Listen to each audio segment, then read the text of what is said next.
Halo, Assalamualaikum. Hari ini kita akan belajar kembali tentang mata kuliah Business Intelligence. Pada bahasan video kali ini, kita akan membahas tentang fitur BI dalam Microsoft Excel. Video ini merupakan lanjutan dari materi kita sebelumnya, yaitu tentang konsep data. Bagi teman-teman yang belum menonton video atau masih belum paham, dapat melihat video yang terdapat dalam deskripsi link ini. Bagi yang sudah, kita bisa langsung saja ya ke materinya. Nah, apa saja yang akan kita bahas pada materi kali ini? Yang pertama yaitu pengantar tools BI. Lalu kita akan membahas juga tentang requirement sistemnya, kemudian komponen BI dalam Excel, serta kita akan mencoba juga tentang studi kasus. Nah, yang pertama yaitu tentang pengantar BI dalam Excel.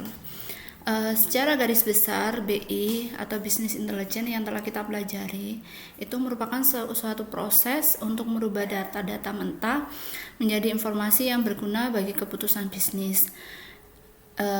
Informasi yang dihasilkan umumnya berupa sebuah dashboard, biasanya disebut dengan dashboard.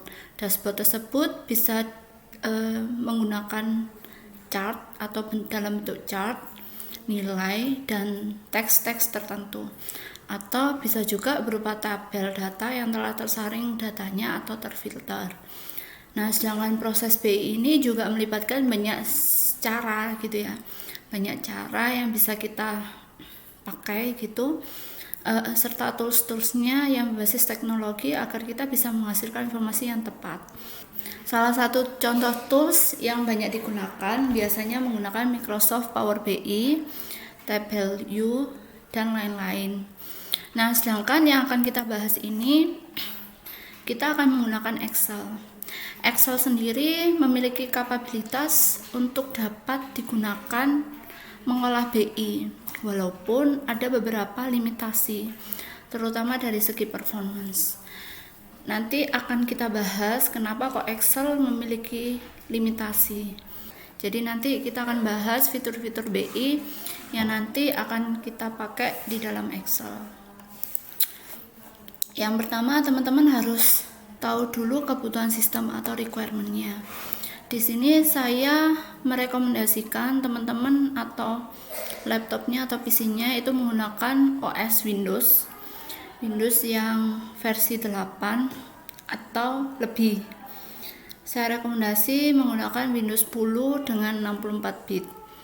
Lalu kemudian ini yang saya rekomendasikan yaitu untuk Microsoft Excel-nya minimal tahun 2016 yang versi Professional Edition atau versi yang lebih tinggi, dan saya sarankan juga menggunakan yang 64 bit karena di versi 2016 itu yang bisa kita gunakan untuk menginstal plugin BI.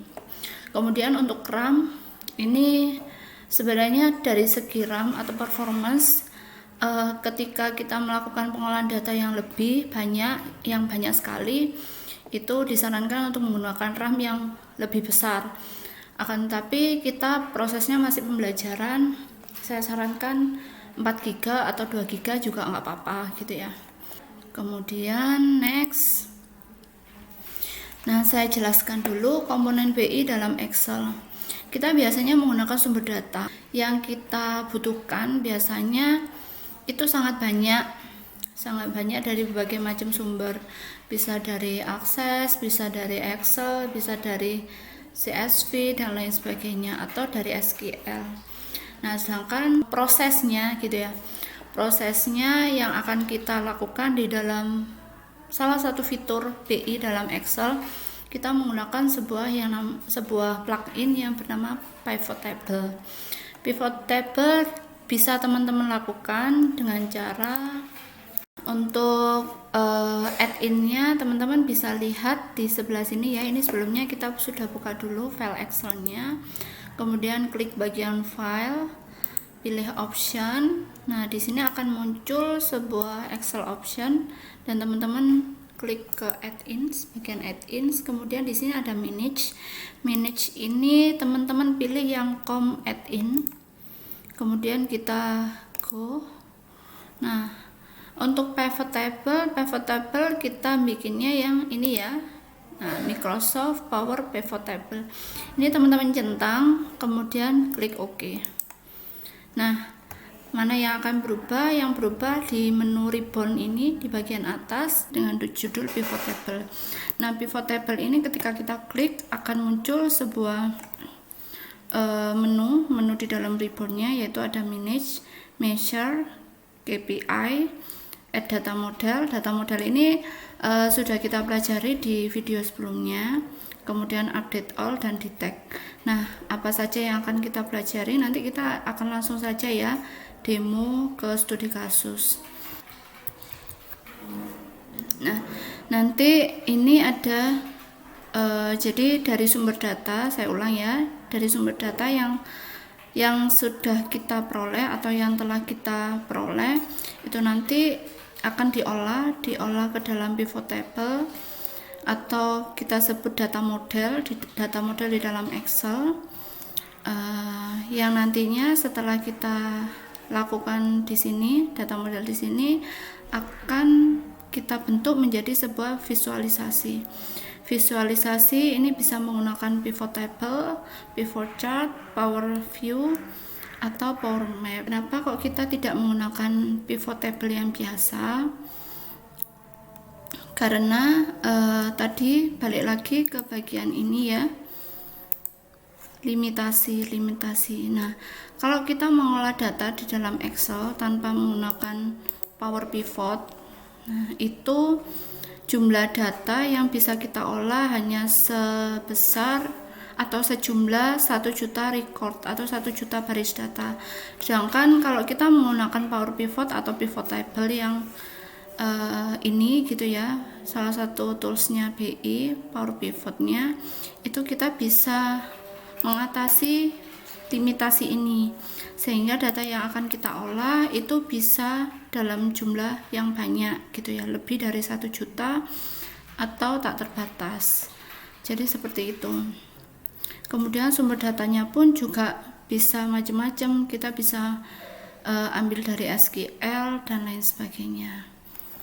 Nah, untuk selanjutnya pivot table atau pivot chart ini merupakan visualisasi atau dashboard dari informasi yang telah kita olah dengan menggunakan data model.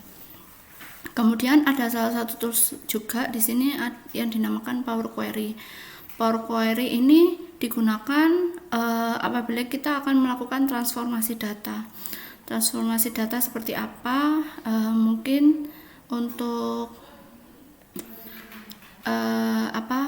untuk mengganti ya, atau untuk melakukan koreksi struktur dari tabel tersebut. Nah, ini ya. Jadi power pivot, salah satu fitur BI-nya power pivot adalah data model dalam Excel. Dengan menggunakan power pivot tidak ada limitasi dari jumlah data yang harus diolah. Seperti tadi yang sudah saya sampaikan. Kemudian power query itu digunakan untuk transformasi. Jadi transformasi data, koreksi data itu kita gunakan dengan menggunakan power query ini. Setelah power query atau kita perbaiki struktur datanya, kita harus melakukan lagi dengan menggunakan data model. Kita olah di dalam data model. Dari data model baru keluar output sebuah visualisasi. Nah, di dalam power query ini yang bisa digunakan adalah memperbaiki struktur dalam data dan dapat juga digunakan untuk sebuah repetitive task atau tugas dengan perintah yang berulang. Jadi seperti itu. Contohnya apa? Jadi contohnya kalau misalnya mengkoreksi data, koreksi struktur datanya ya. Jadi kalau misalnya kita menggunakan kolom gitu ya, kolom yang isinya datanya date gitu ya, datanya date, lalu kita olah dalam bentuk data yang lainnya atau format lainnya, format date-nya yang berubah gitu ya, atau yang akan kita ambil hanya yang bagian tanggal saja. Nah, itu bisa menggunakan power query. Jadi seperti itu. Oke, lanjut next. Nah, untuk studi kasusnya Teman-teman bisa melakukan download data di link ini ya. Jadi di dalam GitHub saya github.com/ekayuniar/studikasus_bi, nanti teman-teman bisa download saja di link ini. Nah, data yang teman-teman dapat apa saja? Ada empat data. Ini saya mengambil data dummy dari salah satu data pembelajaran ya, banyak sekali juga sumbernya. Kemudian ini yang kita ambil ada data yang teman-teman dapatkan di dalam ini, itu ada data dari produk atau source-nya adalah XLS, bentuknya dalam bentuk Excel, kemudian data salesperson dalam bentuk Excel, dan data customer dalam bentuk Access, serta data order dalam bentuk CSV. Tabel atau data produk isinya apa? Isinya data produk, data kategori, serta data supplier. Kalau isinya dari data file salesperson, berasal dari data salesperson, isinya adalah data sales per masing-masing person. Kemudian customer adalah data customer, dan order data dari keseluruhan order. Nah, kemudian studi kasus yang akan kita pelajari untuk kali ini adalah, ini kita menggunakan salah satu sumber data, yaitu data order di dalam bentuk order.csv yang ini ya. Nah, di sini kita akan melakukan apa? Output yang dicari yaitu total quantity untuk tiap kurir, pengiriman atau shipper name-nya. Jadi nanti sumber data dari data order ini kita rubah menjadi sebuah dashboard yang isinya quantity dari total kurir.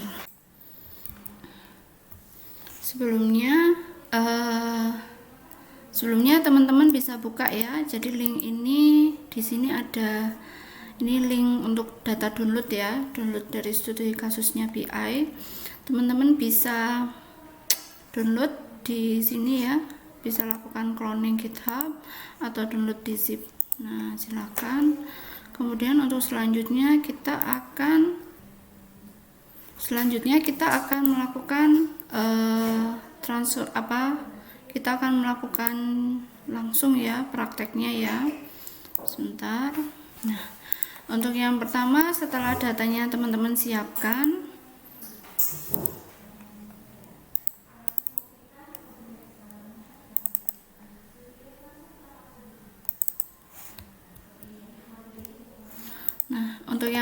setelah datanya disiapkan, teman-teman bisa melakukan manage, klik manage di sebelah sini ya.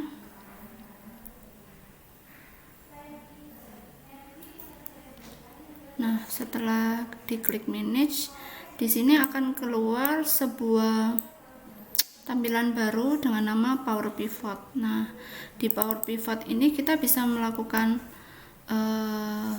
ini sebenarnya data view ya, modelnya display view dari sebuah data. Nah, kita bisa mengambil source atau database gitu ya, dari macam-macam gitu ya. Ini bisa dari database, bisa dari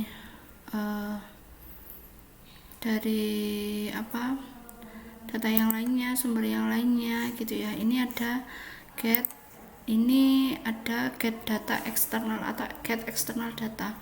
Teman-teman bisa lakukan klik, karena tadi file yang kita pakai adalah file order.csv, jadi teman-teman nanti bisa menggunakan yang ini, from other source.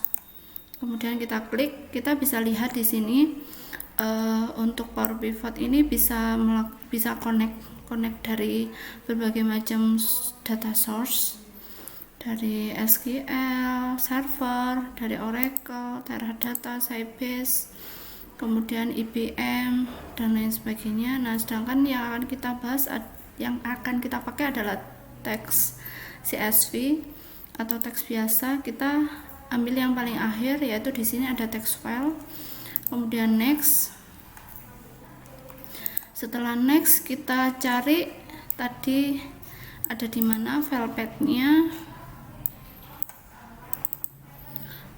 Filepatnya di mana, kemudian sumber data. Kalau saya letakkan di sini. Nah, ini ya, diklik yang ini. Kemudian ada sumber order.csv. Jangan lupa di sininya ya. Kalau nggak ada, open.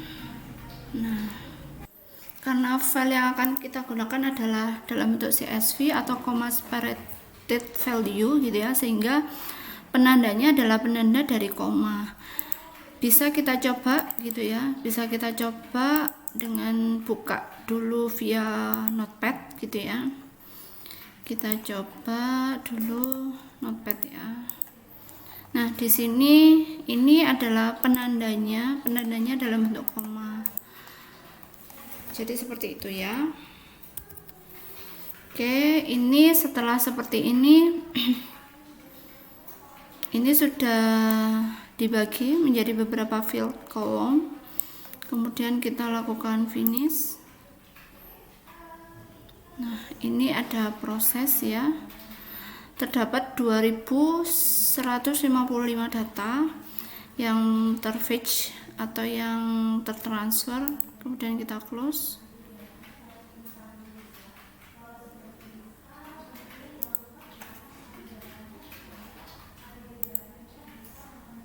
Nah, setelah itu akan muncul seperti ini.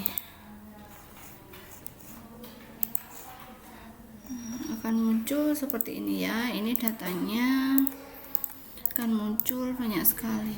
Nah, ini merupakan data view. Data view ada di menu sebelah sini. Kalau kita klik data view-nya, ini punya saya RAM-nya aja 8 GB ya, tapi lumayan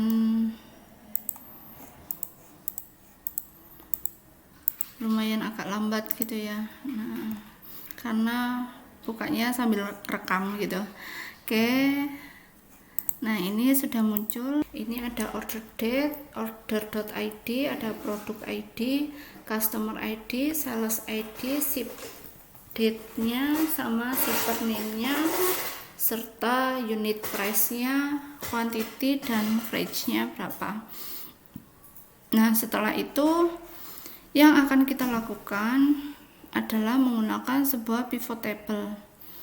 Pivot table apa? Pivot table untuk melihat ini, kan kita hanya mencari total quantity dari shipper name-nya. Nah, otomatis yang akan kita gunakan adalah shipper name dan total quantity-nya berapa. Gitu ya. Nah, kenapa kalau kita harus menggunakan power pivot? Ya seperti itu tadi. Kalau misalnya datanya masih 2000-an, pakai pivot table yang biasa masih nggak masalah, tapi kalau datanya sudah jutaan, ratusan juta, nah itu kalau hanya Excel biasa itu kurang bisa digunakan. Oke, setelah kita klik pivot table, kita pakai aja yang di sini ya, di file yang sini, sama kita exiting worksheet atau kita new worksheet. Nah, akan muncul seperti ini. Ini pivot table-nya ya. Nah, kemudian di pivot table ini ada berbagai macam field seperti yang teman-teman sini ya. Sedangkan yang akan kita gunakan hanya shipper name dan quantity, maka kita bisa melakukan hidden data yang nggak terpakai. Ini kita bisa lakukan shift ya. Kemudian kita hide from client tools. Ini masih updating proses. Kita tunggu saja. Nah, maka akan muncul akan muncul menjadi warna abu-abu. Ini merupakan area yang tidak terpakai. Nah, kita bisa melakukan hidden-nya atau hidden all dengan cara mengklik ini. Nah, jadi show hidden-nya tidak kita aktifkan, sehingga ini cuma tinggal berapa 4 kolom saja atau 4 field. Kemudian kita balik lagi ke bagian ini. Karena kita hanya ingin melakukan ini ya, mencari total quantity dan shipper name-nya, maka ya akan kita rubah. Nah, di sini ya, ini juga tadinya kan banyak sekali sesuai dengan jumlah tabelnya yang tadi atau fieldnya. Sesuai dengan jumlah kolom atau field gitu ya. Maka setelah kita hidden akan hanya muncul 4 saja. Yang akan kita lakukan adalah quantity ini, kita klik quantity ke dalam kolom values, kemudian kolom name-nya adalah shipper name-nya di sini atau sebelah sini.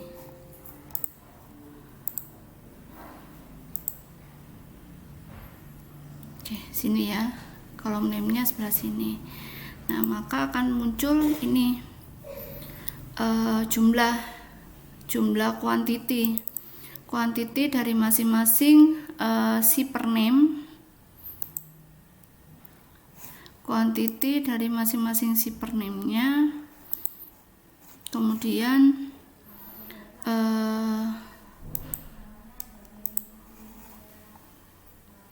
ini saya remove satu. Oke, muncul ini ya. Jadi ini kita sudah bisa memunculkan sebuah dashboard dalam bentuk ini. Kemudian apabila kita akan merubah atau datanya berubah gitu ya, kita bisa melihat, ini bentuknya dinamis, sehingga kalau misalnya berubah kita hanya perlu melakukan refresh. Nah, coba dulu kita rubah ya. Kita rubah yang federal ini menjadi JNE misal. Oh, bentar. Yang federal ini kita rubah menjadi ekspedisi A. Kemudian ini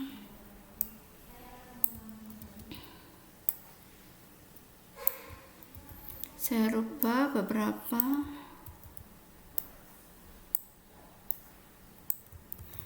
Kemudian kita save. Nah, kita akan kembali lagi ke data pivot. Nah, kemudian dari data pivot ini kita lakukan refresh.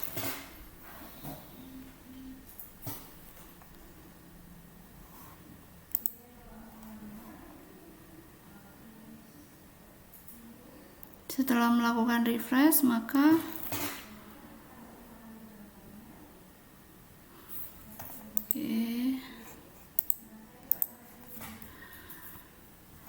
harusnya datanya berubah ya. Nah, coba kita lihat di sini. Nah, ini.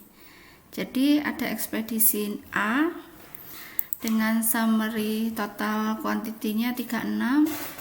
Lalu yang tadinya hanya ada 3, sekarang menjadi 4 shipper name, istilahnya seperti itu.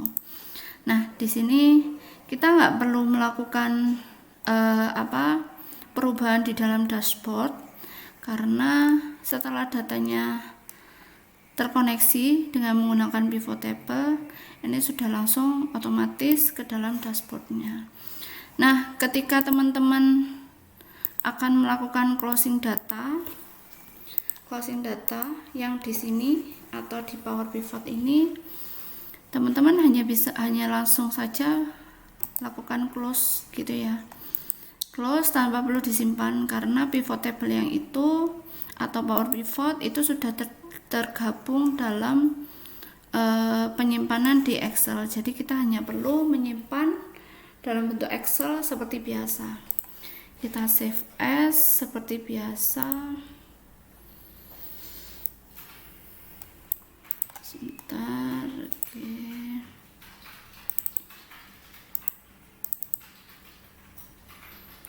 Di sini, oke, di sini ya. Ini kita simpan dalam bentuk XLS ya. Output 1.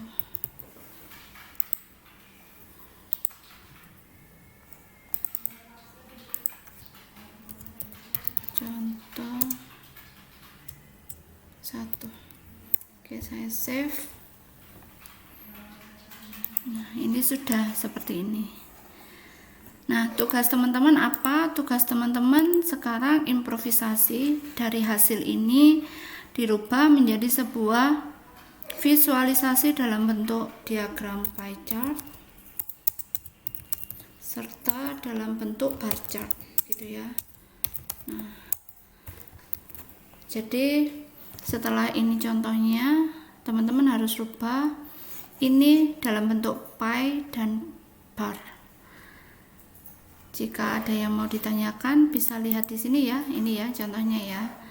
Nah, kalau teman-teman ada yang mau ditanyakan bisa tanya saja gitu ya, via chat di dalam Google Classroom atau bisa via WA.